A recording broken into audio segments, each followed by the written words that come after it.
Okay, so welcome and thank you so very much for joining me for our conversation this evening. If you're doing the replay, I know a few of you couldn't join us live. Thank you for finding the time to watch this. So we'll probably be around 40-45 minutes and then leave time for questions afterwards as well. If you do have any questions as they come up, please feel free to leave yourself off mute and literally just ask, just interrupt me and ask, or you can type them in the chat. I won't see the chat whilst we're talking, but I'll make sure I come back to it when we do questions as well.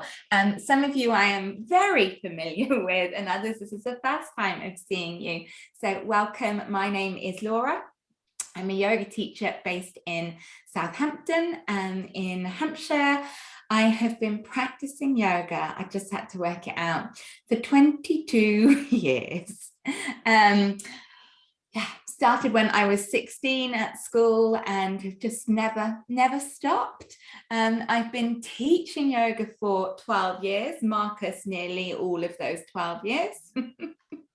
And I am coming into the 5th year of running a yoga teacher training, and yes, really delighted to hold this space for you this evening to explore the I am curious little bit, about whether teacher training is or isn't a path you want to take, and the different ways of doing teacher training, the different course options to help you steer that decision-making process.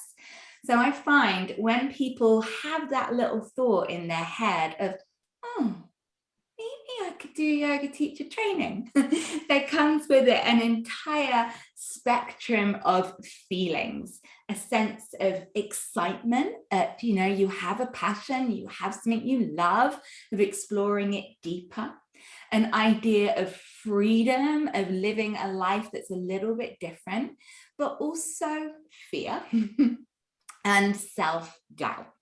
And it's all normal. I go through this conversation with so many people. I think the desire to consider yoga teacher training is something we feel in the heart, in the body, in the soul. But often the head then comes up and puts in barriers of, ifs, buts, shoulds, why me, why not me? So the idea this evening is to work through a few of these ifs and buts and see if we can get the head and the heart on the same page to maybe unlock this door for yoga teacher training. So let's begin with there being no fixed notions, just a sense of curiosity, of possibility. And when you're a teacher of yoga, you are forever and always first a student of yoga. I am permanently enrolled in courses and trainings because that love never goes. And the more I learn about yoga, the more deep and vast I realize the practice is. And I'm enrolled myself at the moment on a 100-hour course just on the nuances of Sanskrit. Just on that, 100 hours on learning the alphabet at the moment. So yeah, it is forever and foremost a student. So we're going to begin there with just a little moment of yoga. So bringing your hands into Chin Mudra.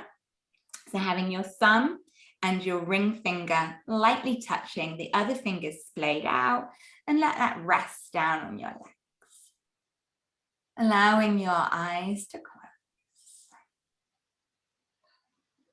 So Chin Mudra, and Mudra focuses our mind and focuses our energy. In Chin Mudra, we're uniting the thumb, which represents universal consciousness, with the index finger that represents individual consciousness. So as you hold this mudra of wisdom,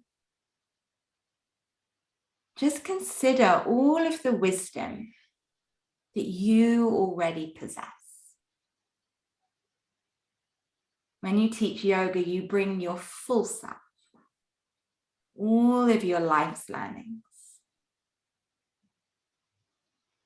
everything you've learned about yoga thus far, and all the life experiences that yoga has helped you through. And feel that circle of space your finger and thumbs are making.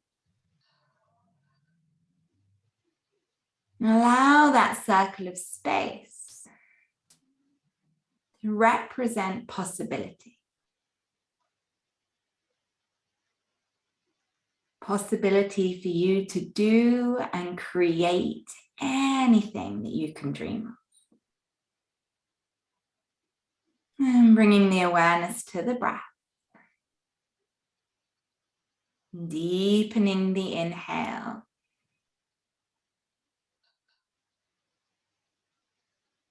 And lengthening the exhale. And as you take a few mindful breaths, notice how mindful breathing makes you feel.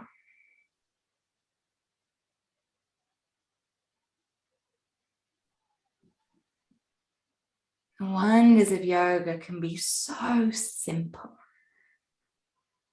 A moment to be mindful, to be still, to breathe.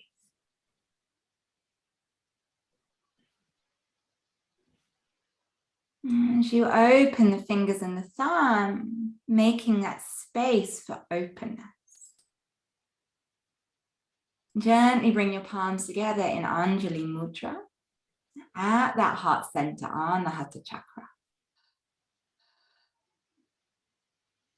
As you bow your head just a little bit to the wisdom of your own heart.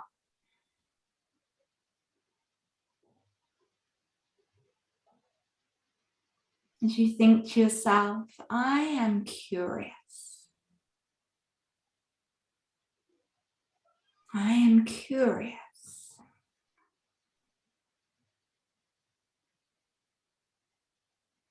And what is it that piques your curiosity? Are you curious about yourself? Are you curious about the deeper journey into yoga? Are you curious about the potential you have to do good in the world by sharing yoga? And gently releasing your hands to your knees, be you seated on the floor or a chair, it doesn't matter. And inhale, draw the chest forwards, draw that curious chest forwards and up, a little bit like cow of cat-cow. Then exhale, chin to chest and around the back, as if gazing into your own heart space. Twice more, inhale, lift the head, lift the heart. Exhale, chin to chest. Yoga can be so simple. Simple yet profound. Once more.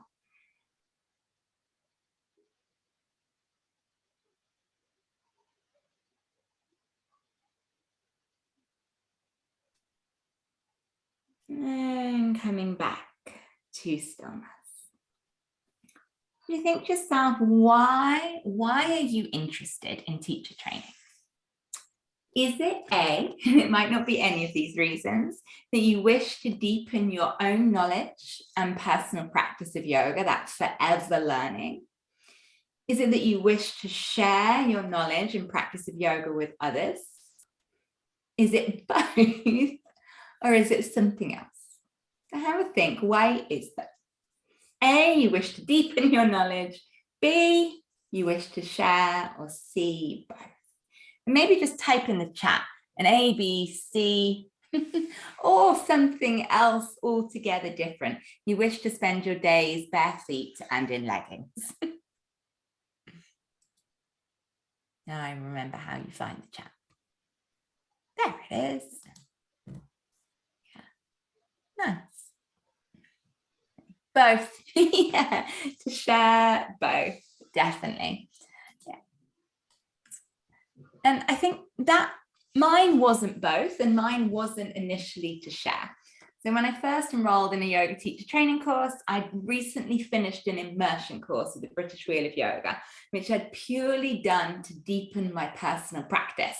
And as the course came to the end, I was like, well, well, now what? I'd really enjoyed this container of being with people that loved yoga, of learning more, of having time that was more than just an hour's yoga class. You know, it was longer time to go into the philosophy, the history, and so much more. I had zero, zero intention to teach yoga. I loved my job. I had no intention to teach. And then at the end of the 9, I think it was a year, the end of the year, I thought, oh, I would just put one class on, and it was the Whiteley class, which Marcus comes to. Just going to put one class on after work, just the one, that'll be enough. And, you know, just if I don't do it now, I'll lose my confidence. And then 5 people turned up. I blew up my car tire on the way to class that morning because I was so nervous trying to remember my lesson plan. I drove straight into a chicane and blew up the tire, but got there with a spare, so nervous, and 5 human beings walked in. One of them is Rob, Marcus, you know Rob, who I still teach. 5 human beings walked in, and I said, inhale, lift your arms up, and they lifted their arms up, and it was like Simon Says. And then they came back the following week, and Rob, who I still teach, said, I had the best night's sleep ever. I was like, yeah, of course you do. I always sleep really well after yoga. I was like, oh, yoga works for me, but it works for other people too. And I could share that. And then I realized actually how selfish I had been having these amazing tools of yoga and wanting to keep them myself. And you'll often find that if you've been practicing yoga for a while, that you can't help but share. So think, has there been a situation where someone in your life has gone, oh, I feel a bit sore in your back? And you're like, I know, just a ticket, come into child's pose. Or, you know, I've got this meeting coming up and I feel a bit anxious. You're like, yes, inhale for the count of 4 and exhale for 8. You just can't help but let these tools come out of you. And that is teaching. And that's all we're doing, is knowing that everyday life has its challenges, be it physical, mental, emotional, and yoga is a toolbox. You have the tools, you open the box, and you share them with other people. That's all it is. So if you felt that in you, you're already called to this path. But then self-worth often kind of dulls the spark. And there isn't a single kind of self-worth based reason for not doing yoga that I haven't heard. So I'm too old to be a yoga teacher. I'm too old to do teacher training. That's one I hear a lot. Whereas, you know, there are people teaching yoga in their hundreds. Okay, it's a great retirement plan. The other way, I'm too young to teach yoga. People feel that they don't know enough or they don't have enough life experience. When we learn and grow with our students, or I'm not strong enough, I'm not flexible enough, especially when people feel that their body shape, their knees are more like here. How can I be a yoga teacher? I can't even sit cross-legged on the floor. I'm too fat. Hear that one a lot. I'm not fit enough. I can't do advanced yoga poses like headstand or wheel. I don't know enough. I can't remember the Sanskrit names. People compare themselves to their current teacher and all the reasons why they won't be like them. But I can see from your perplexed faces that you've been doing yoga long enough to know that is all such twaddle. You know it doesn't matter how big or small you are, how strong or how flexible you are, how old or how young you are. You know in your heart that those things don't make sense. But the little devil in our brain will find our little Achilles, and it will put that as the reason why you can't be a yoga teacher. But we are yoga teachers because of the things we've been through, because of what happens in our life, because of what we have to share. So have a think, what might be the way your brain will talk you out of doing something? Yeah. And it's funny when people say to me, I can't do headstand, they know as they say it, that's a preposterous reason for not wanting to teach yoga. So have a think, what is that little thing your brain's gonna nag at that's stopping you from opening the toolbox? Alrighty. So now you know to keep those two parts of you separate, that little bit of the brain that's going to nag you out of something when you know you're here to help people through yoga. Let's look at some specifics of what happens in yoga teacher training. So standard, well, first things first, you don't have to do a yoga teacher training. You could literally just wake up tomorrow and say, I'm a yoga teacher. We're not an accredited, that's not the word. I don't know what the word is. There's no law that says you have to have been a yoga teacher trainer to teach yoga. You can't get insurance. You can only be insured to teach yoga if you've been through a teacher training, but there's no requirements to be insured. So first and foremost, you don't even have to do a teacher training course. But we want to be the best yoga teachers we can, sharing, good anatomy, good asana, good teaching, good sequencing, good lesson planning, the history of yoga, the philosophy of yoga. So it's a damn good idea to go through a teacher training to learn how to do it. And most standard yoga teacher trainings worldwide are 200-hour accredited courses. 200 hours is the minimum number of hours to qualify you to teach. But many courses will end up being a lot more than 200 hours. So I think my course is 215 hours of contact with me, plus about 20 hours of home study, over 9 months. Attending other classes, we think it works out at about 300 hours, but it's still called a 200-hour qualification. Okay. And then there is a 500-hour qualification, which is an advanced teacher training. So you have to do your 2 hours with a school first, and then you go and do another 300 hours with someone else to make it up to 500, but it's completely not necessary. And you'll find a lot of yoga teachers don't do the 500 because you have to do 300 hours with one person. We all prefer to actually do 50 hours with you. Like I said, I'm doing this 100-hour Sanskrit course, but that you can't add it all up. So most of your yoga teachers will have hundreds of hours, but will still be a 200-hour because that's just how it works. Then when I say accredited, we have self-appointed governing bodies. There is no legal entity that is a set governing body in the UK. They're all self-appointed. So we have Yoga Alliance Professionals, Yoga Alliance USA, British Wheel of Yoga, the Independent Yoga Network, and Friends of Yoga. Okay? These are all self-appointed governing bodies, and they stand for setting standards and quality within yoga teacher training, but they're all competitors of one another. British Wheel are a competitor of Yoga Alliance. Yoga Alliance are a competitor of Independent Yoga Network. So as competitors, they're all arguing the case for why they're the best, but they're just the same. Some have different standards. The two top in the UK are probably Yoga Alliance Professionals and British Wheel, because they have the highest criteria that we have to meet to run the 200-hour courses. So to be with Yoga Alliance Professionals, which is who I'm with, the teacher has to be a senior yoga teacher accredited by them. So you have to have done over 5,000 hours worth of teaching over 8 years, and anyone that comes onto your course must have been practicing yoga for 2 years. That's not a requirement in some of the other providers. So Yoga Alliance Professionals or British Wheel. Then the next thing to think about is how long do you want to do the course? They're all 200 hours, but they can be done over vastly differing lengths of time. The shortest is 2.5 weeks, to about 6 weeks. They are the intensives.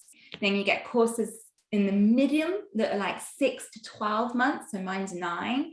And then there are some courses that are 2 to 3 years. but they'll still all be a 200-hour at the end. So it's how do you want to balance learning around your other life commitments? So for instance, the intensives, like 2.5 hours to 2.5 weeks to 6 weeks, they're great life experiences. You can pack your bags, go to India, go to Portugal, go to Spain for like 3 weeks and come back with a yoga teacher qualification. Incredibly intense, because do the maths. Try and fit 200 hours of learning into 2.5 weeks. Okay. And there's no assimilation time, no homework time, no practice time, no reading time, but you get to be totally immersed in the subject matter. Okay? So they do leave big gaps, but those gaps you can fill afterwards. You know, if you've gone, right, I'm going to go to India for a month and do an intensive, I know this will leave gaps. You know, I won't have had practice teaching time, reading time. They probably won't teach you any of the business stuff, but I can go on courses and supplement those gaps. Okay? Or you can pick the really long courses, you know, the 2 to 3 year ones where you won't get your qualification for a very long time, but it would fit in with an incredibly busy life a little better. Or the mediums, I said I'm kind of nine months. So it's thinking 200 hours, what time frame will suit you best? And then location. So most of the intensives are abroad, and that can be fun. And I know a lot of people are drawn to the ones in India because they want that immersive experience. My advice is just go and stay in an ashram for a month. Don't be stressed about learning to teach, just enjoy being in India and absorbing yoga. Or a lot of courses are in London. So if you're doing a course in London, remember to factor in train, travel, staying overnight. You'll have courses potentially in your local area, so mine's in Hampshire, and there has been the big rise of online courses.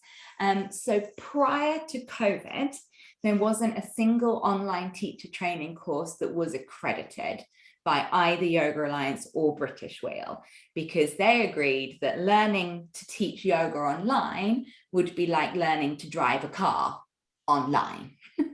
And never actually going onto a road, because you're going to be in person, looking at bodies, not 2D, in a community and in a class. COVID kind of put a bit of a spanner in the works. So 2020, I had to teach half of my course online. And so we picked what could be taught online without losing any of it. So like business, some of the anatomy, some of the history and philosophy, and then we saved everything that really needed to be done in person in the body. And then last year it was sort of a third online, 2/3 in person, and then this year should be 100% in person. And because of that, Yoga Alliance have started to accredit some online courses, but the accreditation is different. You become like a registered yoga teacher, so it says on it that you trained online. It means you can do it at your own rhythm, at your own pace. If you're going to train online, it's going to leave big gaps, which you could fill in other ways. But you predominantly have to be incredibly self-motivated. My personal recommendation is put the extra effort in and train in person. Okay? We're going to teach in person, train in person. Some people like to think about teaching online. I do teach online 5 things a week.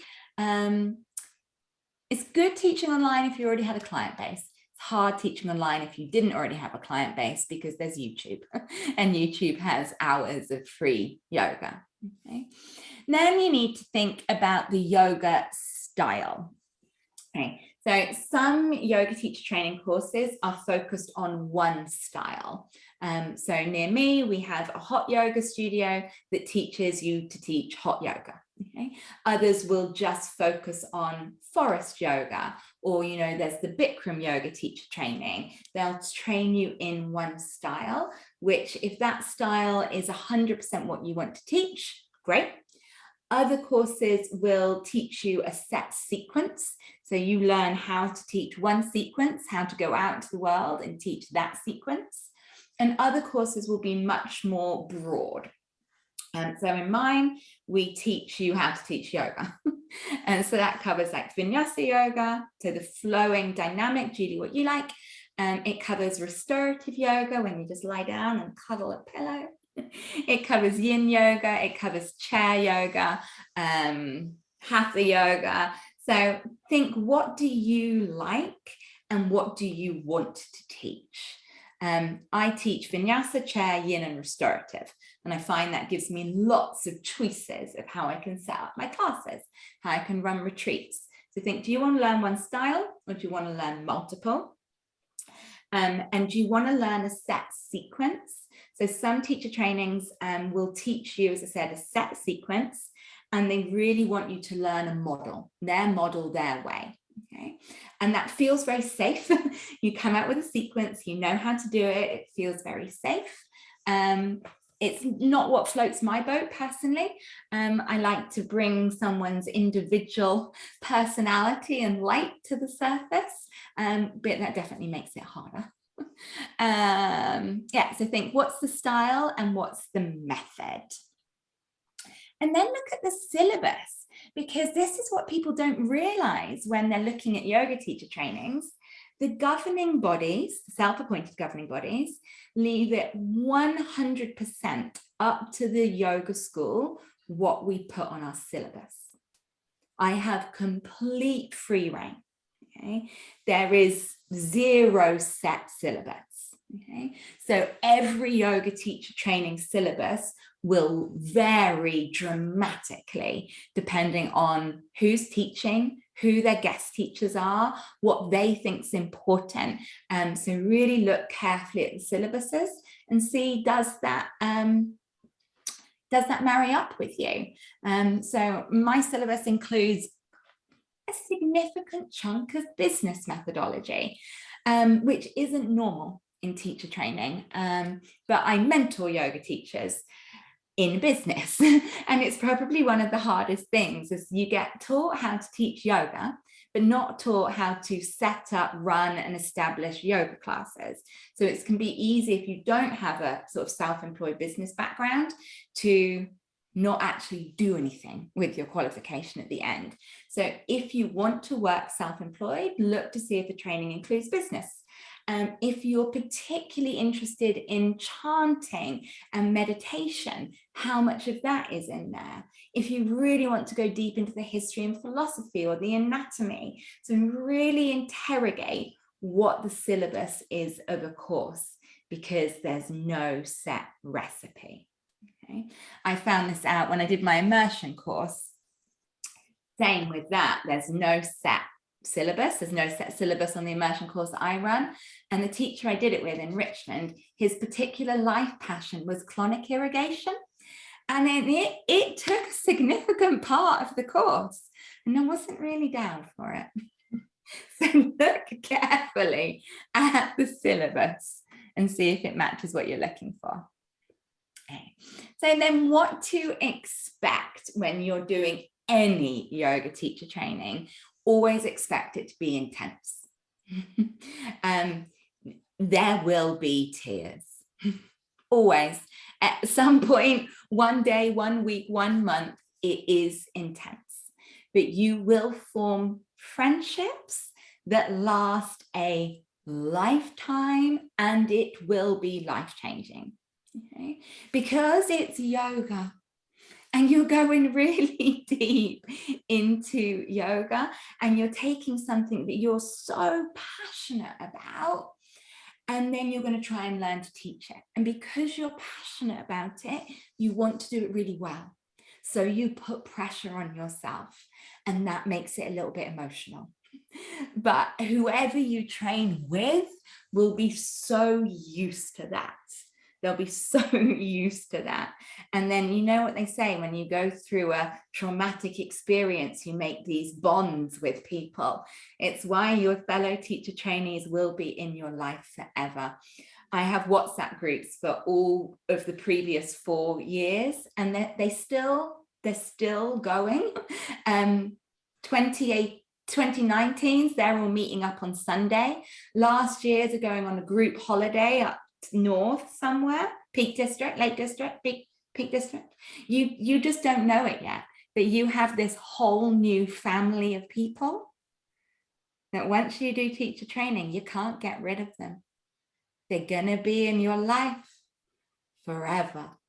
So it's going to be intense, it's going to be emotional. It honestly will change your life. When we do the closing ceremony, that is the constant feedback that it's life-changing. So yeah, so it's an emotional but wild ride. Massive highs, a lot of joy, a lot of fear, a lot of doubt. But everything you go through, the person next to you will have gone through the month before or the month after.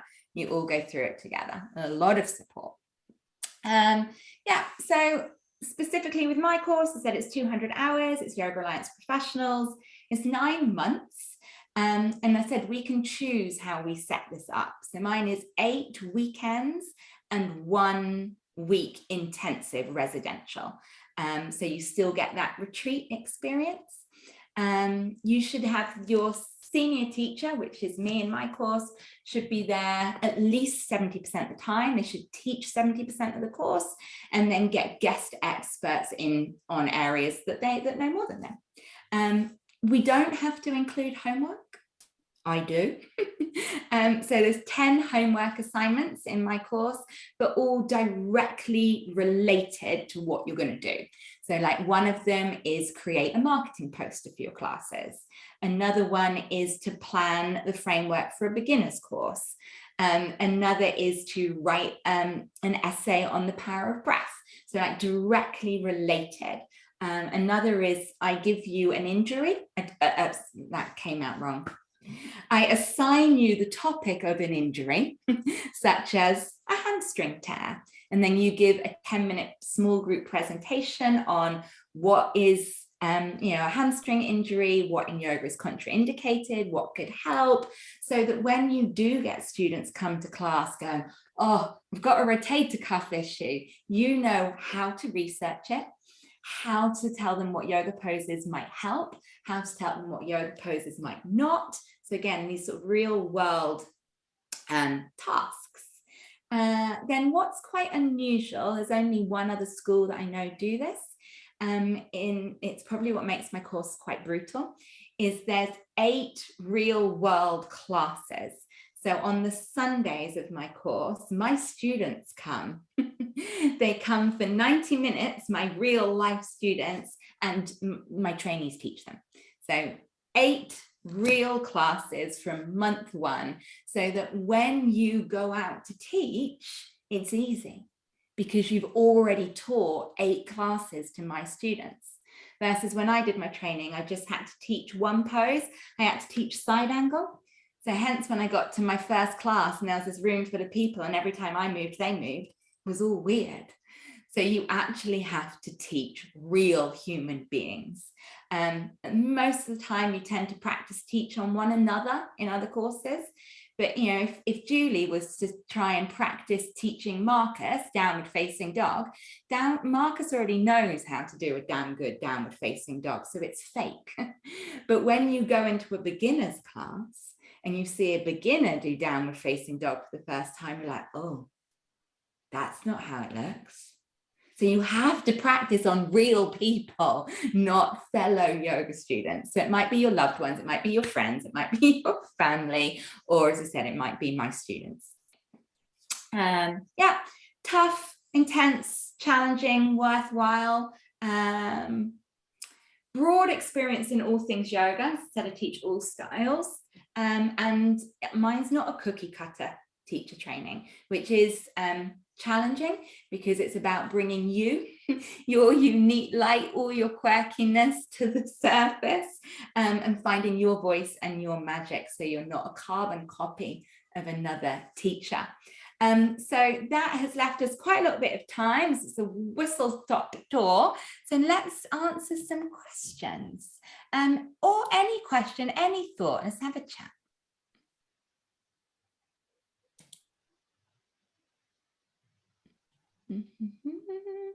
Just having a look what you put in the chat. Yeah, so someone said the business side of it. Can you make money? Actually, can you get a return on investment of your teacher training? It's a really good point, because teacher training is expensive. You have to be looking in the right circles. So there's lots of yoga teacher forums where you'll hear a lot of yoga teachers talking about how they struggle to make any money, cover their costs, cover their hall hire teaching yoga. Then you have to look in the spaces where people are doing the work. So I run a community with 1,800 yoga teachers in. It's called the Yoga Teacher Collaborative. It's a Facebook group where I mentor yoga teachers. And yeah, I can tell you they're making money. They're filling classes, they're selling out retreats. The predominant stuff we see in the group I run is, I just launched my weekend retreat, it's sold out in 24 hours. I've just launched my first course, it's sold out. So it depends where you're looking. And a lot of the time when people don't make a worthwhile, fulfilling living teaching yoga, is because they're not prepared or knowledgeable or taught how to do the business stuff. And a lot of people just think, put a post on Instagram and people will come to your yoga classes, whereas it's not how you fill a yoga class. So yes, if someone's prepared to learn about business, you can make a very healthy living teaching yoga. I've been doing it for 12 years. Yes, Rosie. Sorry, lost my voice. Do you know anyone who teaches yoga in schools or aims at the kind of teenage market? Because that's what I'm quite interested in. Yeah, and that's only going to really grow. I mean, there's been a lot done recently on teaching in schools. Yes, loads around here, loads of my friends, someone I mentor right now does it. So you can get funding. The schools can give funding. You can go into the schools. You can teach in the syllabus. You can teach as an activity. You can teach as an after school club, or you can still run privately in youth clubs as well. So it's called Yoga Teen. Yeah, absolutely. As I said, I started school when I was 16. So 100%. Yeah, absolutely. I like your teacher business side. Yeah, it's really important. Yeah.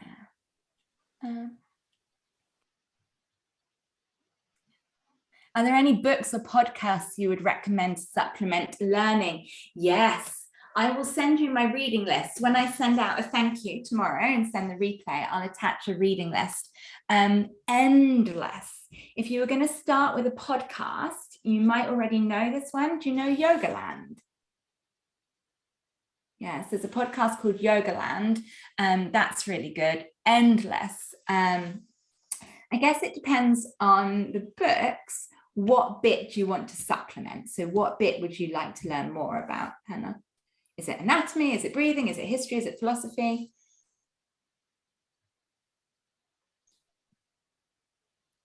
Probably a bit about history and the philosophy kind of side of things. That's an area I'm not too clued up on. Yeah, so the first book I recommend, and it's the first one on, Marcus and Judith both read it, is The Spiritual Teachings. I'm going to type it. The Spiritual Teachings of Yoga. It's really accessible to read.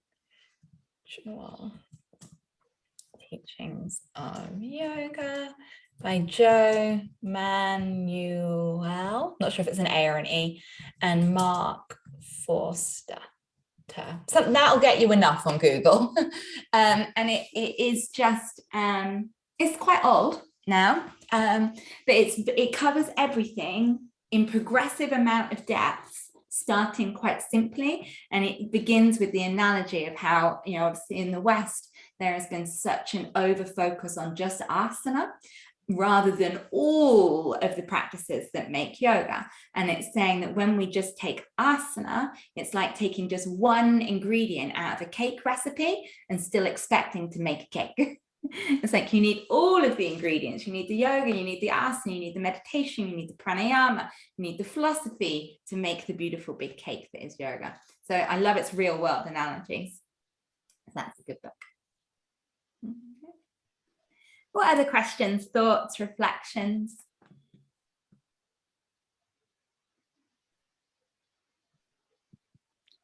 Can I just ask, you said that some courses have a minimum, amount of time you have to have been practicing yoga. So I think you said yours was 2 years.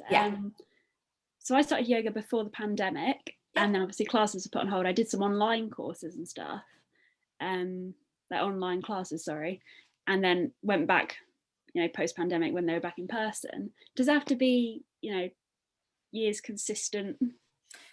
No. So when did you start before the pandemic? So because we're coming up to 2 years on the pandemic anyway. Yeah, I think halfway through 2018, maybe beginning of 2019. You're well over your 2 years. So the gap in the middle doesn't. Did you still keep doing some of your own practice? Did you do some stuff online, or did you completely stop? No, I did some online classes. Yeah. Okay, that's fine. And that's how, what is it to practice yoga? Is someone's 2 years of yoga that they predominantly roll out a mat at home and practice from a book and read the texts and practice meditation? Or is that 2 years going to a weekly yoga class? It's all of it. It's all of what makes up yoga. If someone's predominantly been practicing online or predominantly been doing a self-practice, I would tell them to go and get into classes simply so that they can be seeing how's the teacher running the class, how's the teacher welcoming new students, how's the teacher giving a modification for someone who's just had a hip replacement and someone who's got a dodgy shoulder, like to immerse yourself in what's happening in a class. But yoga's yoga, and it takes actually a lot more discipline to be practicing on your own at home during a pandemic. You could have just sat on your ass and eaten Ben and Jerry's. Or you could have done that as well. What other questions? You just read The Dark Night of the Soul by Simon Hass. I've not heard of that one. Is it a yoga book? You're on mute, hun. Yeah, it is based on the Bhagavad Gita. Bhagavad Gita. Oh yeah, sorry. That's all right. I'm in Sanskrit school at the moment. Yeah. So it's just his reflections on that, making it a bit more accessible. Yeah. Yeah, it was amazing. Yeah, I will definitely check that out. Bhagavad Gita is an amazing book. Amazing story. And one of my favorite life lessons is from the Bhagavad Gita, which is a hard life lesson. The lesson from the Bhagavad Gita is to do our work with zero entitlement to the fruits of our labor. That's hard, but so true. Such a lesson in non-attachment, to show up and do the work without being entitled to the fruits of that labor. It's just not how we tend to think here. I turned up and did my job and now I want a pay rise. It's like, no, you turned up and did your job because that's your job. And it's about releasing attachment. Bhagavad Gita is an amazing, amazing spiritual book, but harsh. Did it come across as that in that version you read? No, it was really nice. It was quite accessible, and a lot of the things kind of I'd learned about or read about anyway, but no, it was a nice book. Now you'll have to go back and read a really traditional translation. And this is one of the things I love. I try to blend between reading modern, obviously that's written by a Western person, modern Western versions, and going back and reading the hardcore versions. And if I'm looking at the Yoga Sutras, I'll normally have 3 or 4 copies out. And it's amazing how much we can be inspired by things, or how much do we change something to make it overly accessible. Like brahmacharya is one of the 8 limbs of yoga, and it means celibacy. Okay? But it always gets retranslated in the West as everything in moderation. No, it's not what it said. It tells you to be celibate because lust is distracting you from meditation, which is distracting you from the path of enlightenment. If you don't want to practice that, that's fine. but don't change it. And this is a big thing in yoga right now, and so it should be. And this is something I would say look at in your courses, is are they heading out straight away? How can we embrace yoga's roots more? How can we be aware of our privilege? How can we be aware of cultural appropriation? How can we be aware of the fact that during colonialism, the British ruling class banned yoga in India and then brought it back in a more pale westernized form and now sell it back to India. So do look in at the courses. Are they really prepared to dive deep into the challenging conversations, or are they going to leave you to have those reflections on your own? If you are looking for a book that will dive into all of that, I would really recommend Embrace Yoga's Roots. It's a hard read, but done, as you just said, Rosie, done in an accessible way, getting you to look at the truth in an accessible way. So I'd really recommend Embrace Yoga's Roots. But yeah, that's definitely something you want a course that is looking at right now. How can we be much more respectful of the ancient practice of yoga and honoring it rather than just appropriating it? All right, another question. Julie, you've got 1 minute, hun, before you got a dash. Let's hear what you're thinking.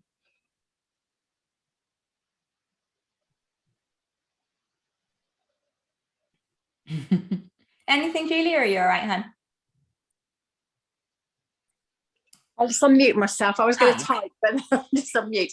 No, that was really helpful. Thank you. And I think it was reassuring for me and just made me realise that I've made the right decision, I think, because obviously, I've been, shall I, shan't I?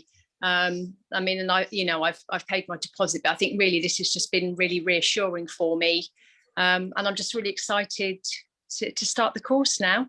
Yeah, I'm excited. We have a really good group this year. So we've got 2 spaces left. We was 1, but got 2 spaces left on the March course. But it's a good group. And what's been quite interesting, and somebody else pointed this out to me or helped me see it, is we have so many people that come from a background in care. So we've got a mental health nurse, a paramedic, a nurse, a children's nurse, a psychotherapist, a hypnotherapist, a social worker. And then when I talked to someone, do you think that's because we've had a pandemic? And everyone's realized they still want to work in caring professions, but maybe not the way they were doing it before. So we have a very, very interesting group of people. Yeah. Julie, enjoy Pilates. Thank you, and I'll see you Sunday. See you Sunday. Thanks so much then. Take care. Thank you, hun.